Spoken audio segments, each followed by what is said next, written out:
It's another beautiful morning in a country which many people think of quite differently than it deserves. It's astonishing how wild nature can make for such an unforgettable spectacle every day, leaving one speechless in amazement. Daily friendly and hospitable people will surely crack a smile on anyone's face.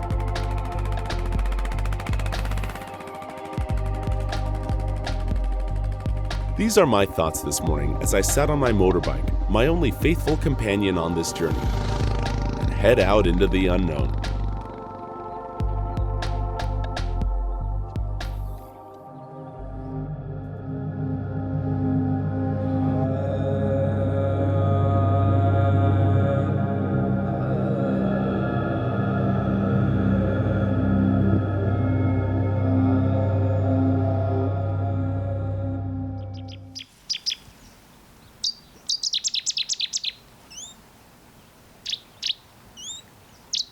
It's halfway through April, and spring is slowly coming to Bohemia. I shall meet it sooner as I ride south and cross the Czech-Slovak border for that sole purpose. The goal is to ride around the Caspian Sea and explore the countries of Middle East, Iran, Turkmenistan, Kazakhstan, ride through Russia, Georgia, and Turkey to get back into Europe. But at the moment, I don't know what fate has in store for me.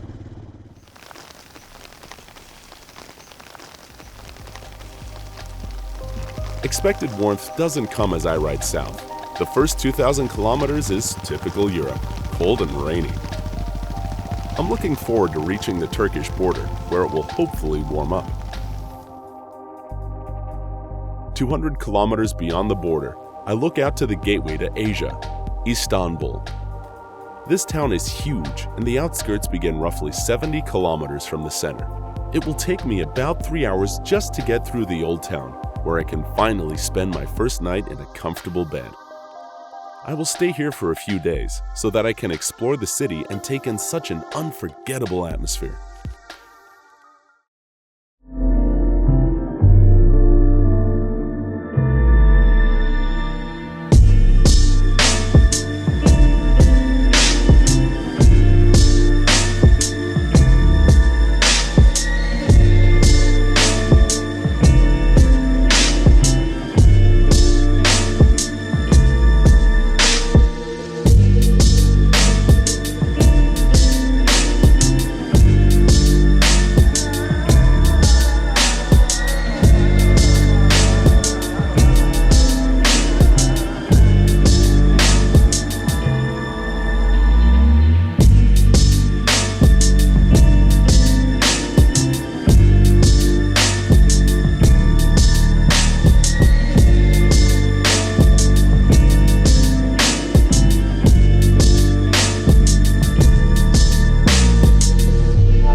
It's time to move on, leaving the comforts of the big city and continuing with the life of a moto nomad.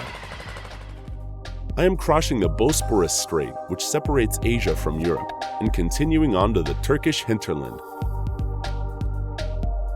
The destination is Gorim National Park, located on a plateau in central Anatolia.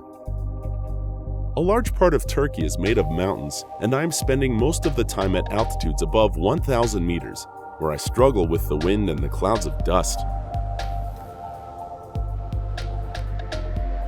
While riding through the valley, all of a sudden, the ancient underground town appears in front of me. Dwellings carved into the rocks, which have a story from the ancient past. This is one of Turkey's most famous tourist attractions, and it's apparent, with buses full of tourists everywhere.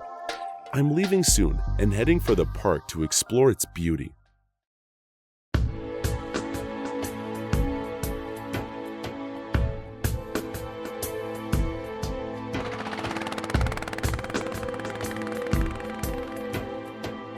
Thanks to my motorbike, I can get to places where most tourists can't. While riding, I keep wondering how nature is able to create such beautiful views, each more stunning than the last. Rock chimneys carved into the landscape after several decades of erosion seem to be from another planet. I ride among them, enjoying the peace and splendor before I leave for the east.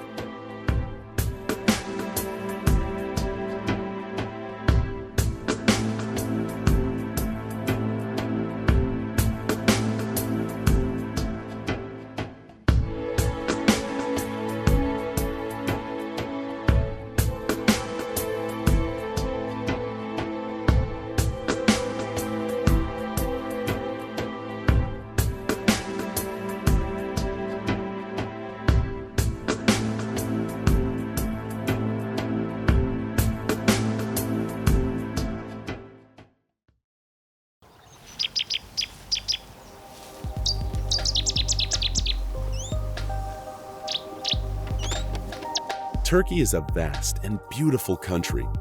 It takes me a few days to get east, with the views of the countryside slowing me down more than I'd expected. The landscape is changing ever so often.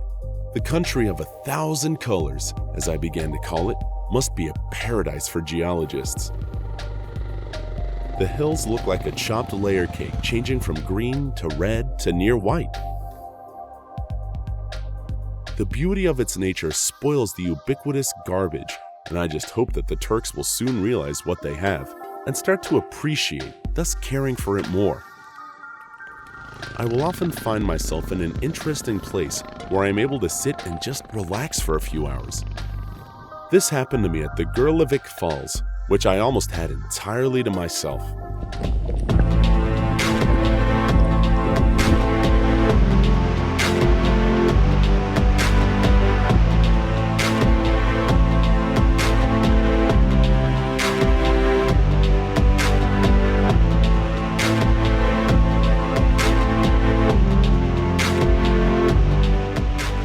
Occasionally, in such places, one can experience a nice and sometimes humorous encounter with the locals. It's clear that they don't see European visitors often.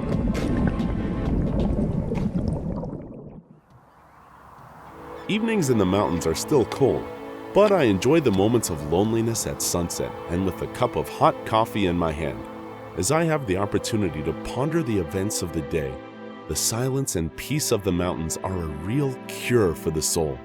To just sit for a while to enjoy the comfort of these million-year-old giants. The next day worth of riding is awaiting, and I'm starting to approach an important point, the legendary Mount Ararat. The weather is getting better, and the sun is warming my cold-faced body. I spend one night in the mountain town of Erzurum, where I had to pick up my Iranian visa. I could then journey to the foothills of the mountain, where I would be camping to complete my expedition goal.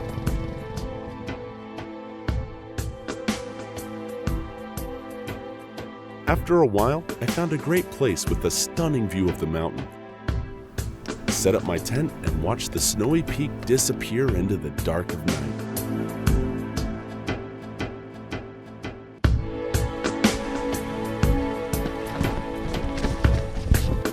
Today, a new day and a new country are expecting me. From Ararat to the Iranian border, it's not far, and I am approaching with mixed feelings of enthusiasm and nervousness. I don't have the slightest idea what awaits me at customs.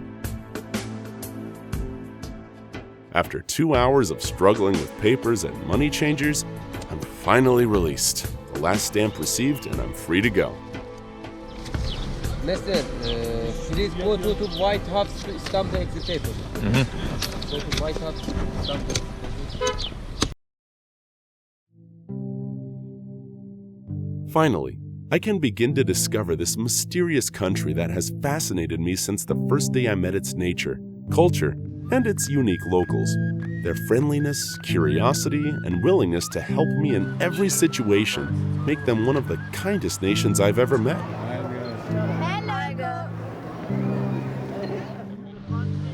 Czech Republic, Czechoslovakia. Yeah. With my appearance of a typical European and with a big engine motorbike, this is very rare here because of the import ban. I become a great attraction.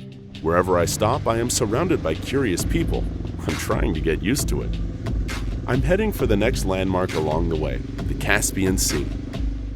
It's Friday, which means Sunday in Iran, and many people go out, make a picnic, and enjoy the afternoon with their family. Descending from the mountains to the sea is a little bit difficult due to tense traffic and dozens of trucks to overcome.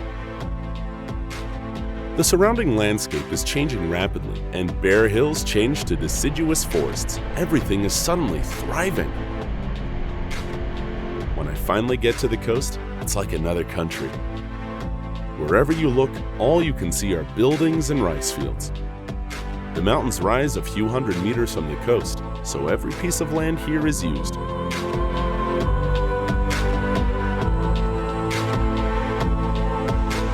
I'm gonna spend the night on the beach. The next day, I will continue to ride the coast until I turn to get over the mountains and into capital.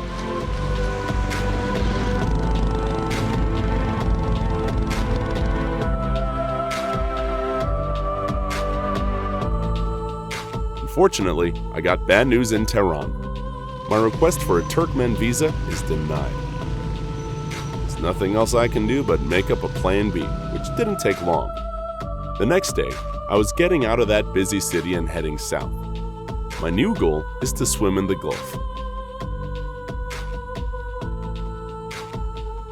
I'm partly glad that I didn't get the visa and I have more time to explore Iran. I gave myself 3 weeks to travel to Keshem Island and back. The island was recommended by the countrymen I met at the hostel, and they said it is definitely worth it.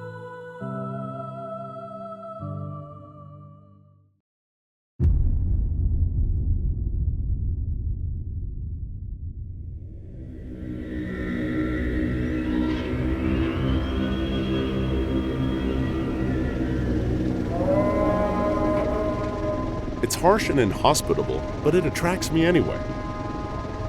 Traveling in the middle of nowhere, far from civilization, and relying only on oneself is always a powerful experience. It's a great way to clean your head and settle your thoughts.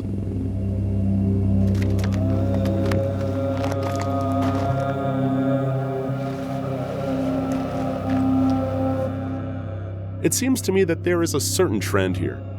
The more the surrounding nature is wild and rough, the more it is beautiful. Finding such places is not a problem. Just pull off the main road.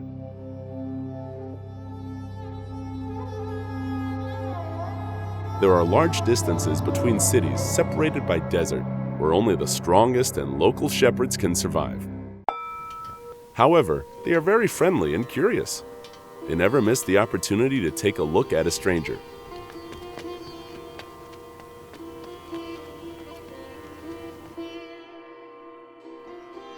Their life is modest, yet they seem to be happy. All they need is a roof over their heads and something to eat. We are the same at this moment.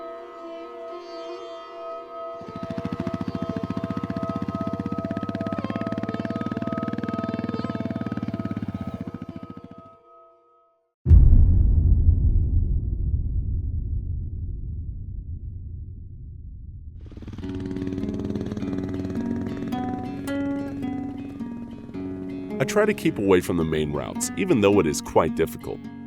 There are not many options here. Usually, only a single road connects two cities.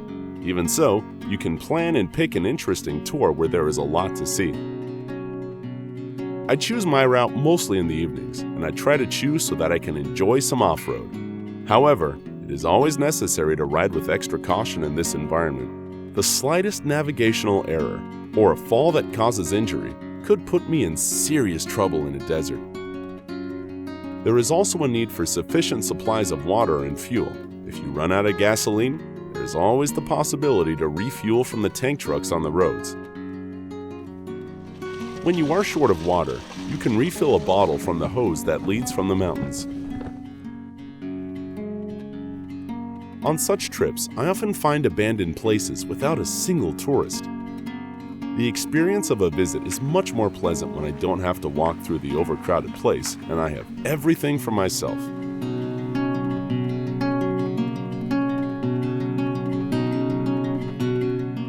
The adventurous travel style, as it may seem, is not just about breathtaking sunset evenings. Even nature can show her dark face, and in the form of a sandstorm to test the strength of the tent and mind.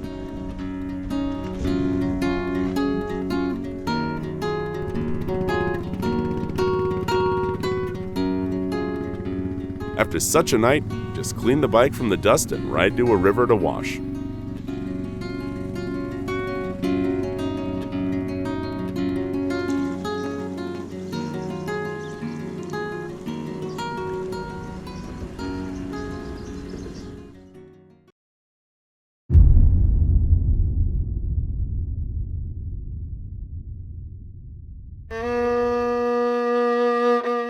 Big cities are a great refuge after a few days of wandering and camping in the wilderness. A warm shower and a good meal are a nice change. And I have an opportunity to learn about the life in Iran and in Western countries so damned Islam. Iran has a rich history and related architecture. Remarkable buildings are in every corner, and it is definitely worth seeing the beauty of decorated mosques.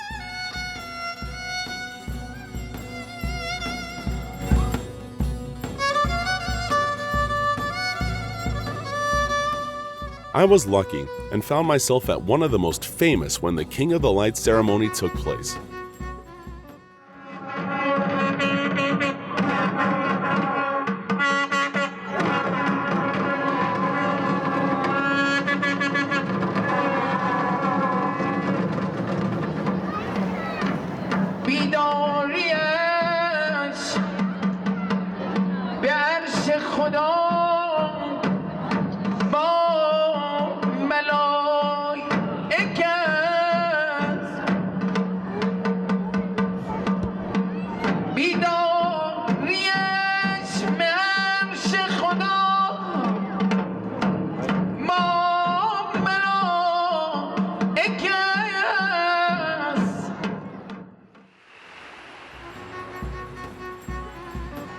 What I like here is the lack of big shopping centers.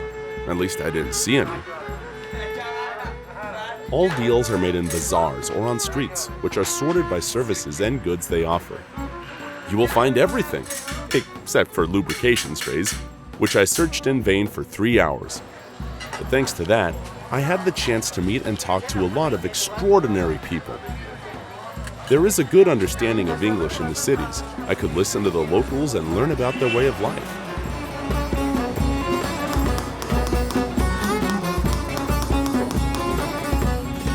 Perhaps the best way to discover the city is to wander through the streets and get navigated by the residents. I guarantee you to find stunning places that way.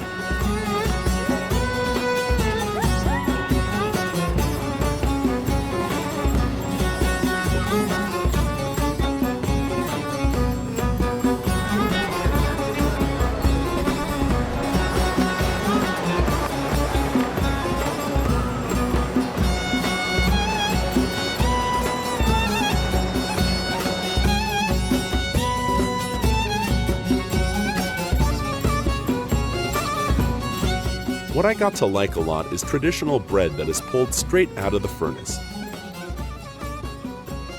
I can eat it in the park while listening to the singing of local entertainers.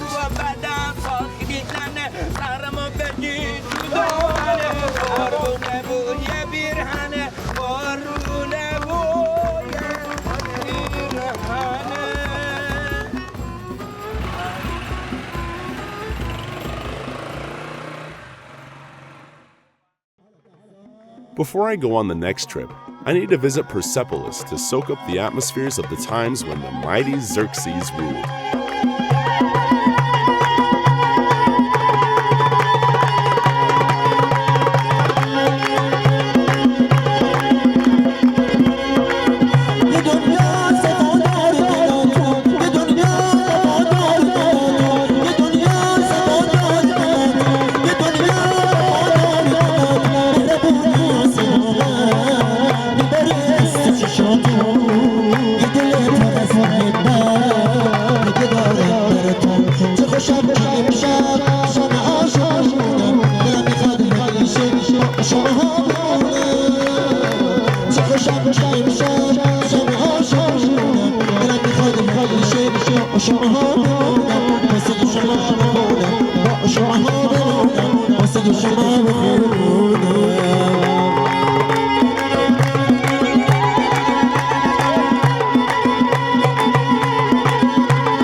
Keshem is the largest Iranian island and is separated from the mainland by a 2-kilometer wide strait.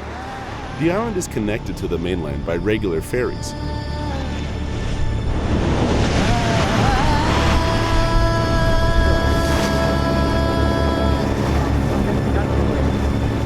It belongs to the free trade zone.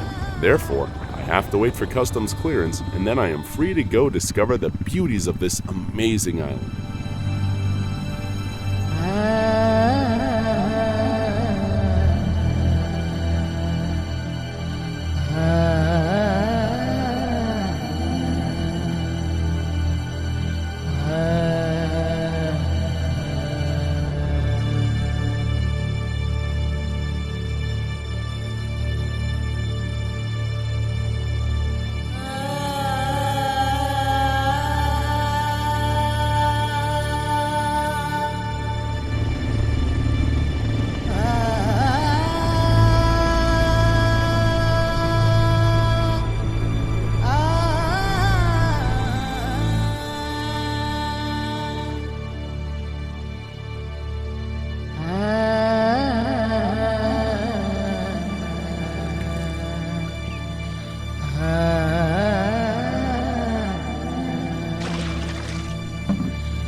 The goal of swimming in the Gulf is fulfilled, and my journey back has begun.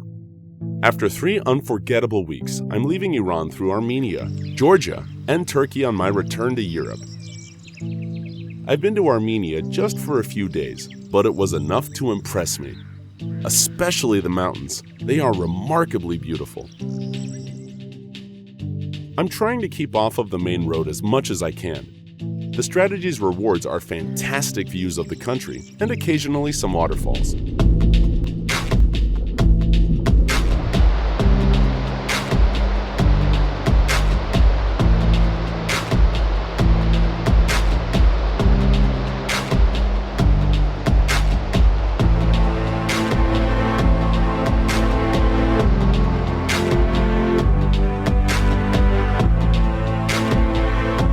I am enjoying wild camping and some off-road without being afraid that somebody is going to throw a pitchfork at me. The people are just fine here, and they like to make a break and talk to the fool who came here from Czechoslovakia. I just need to work on my Russian.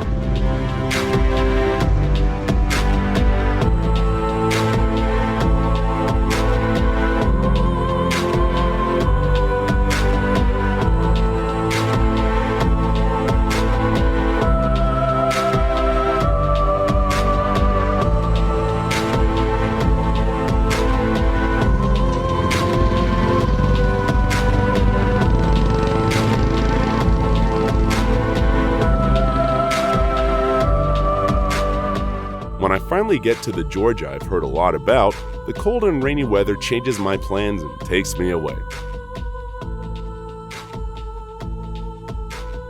I promised myself that I will come back to Georgia one day and set off westward to the Turkish coast.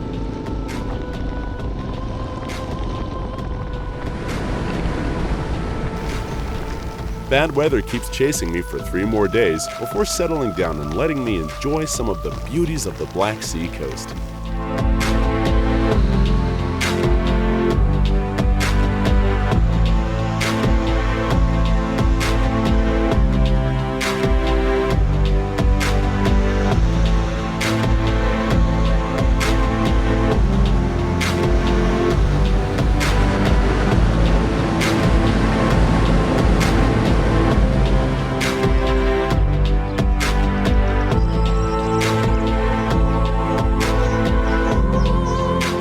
Last night, last cup of tea on the Asian continent before I go on to the final part of the trip.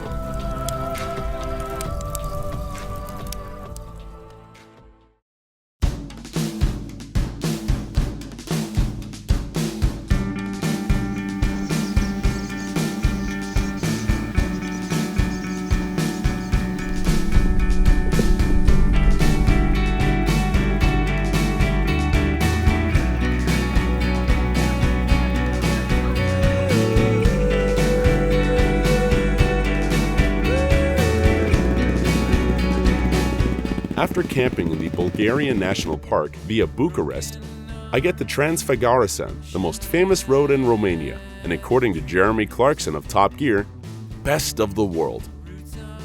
It's the target of most bikers visiting this country, and I cannot miss it either.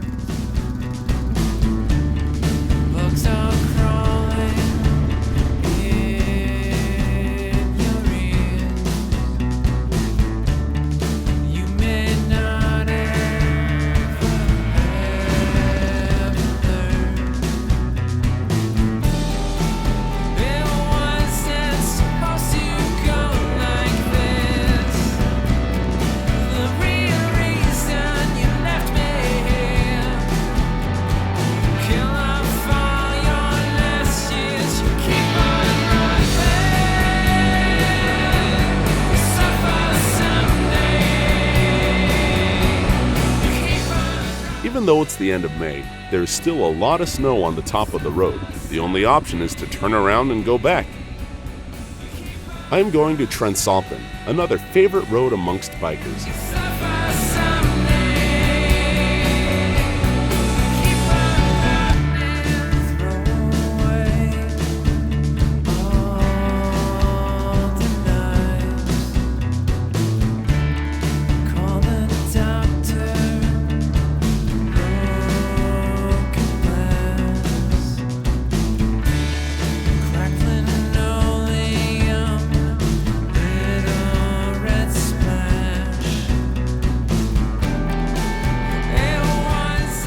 spent 7 weeks, rode 15,000 kilometers, and had a million unforgettable experiences. As I ride through our country and look around, I realize how beautiful the places we have really are.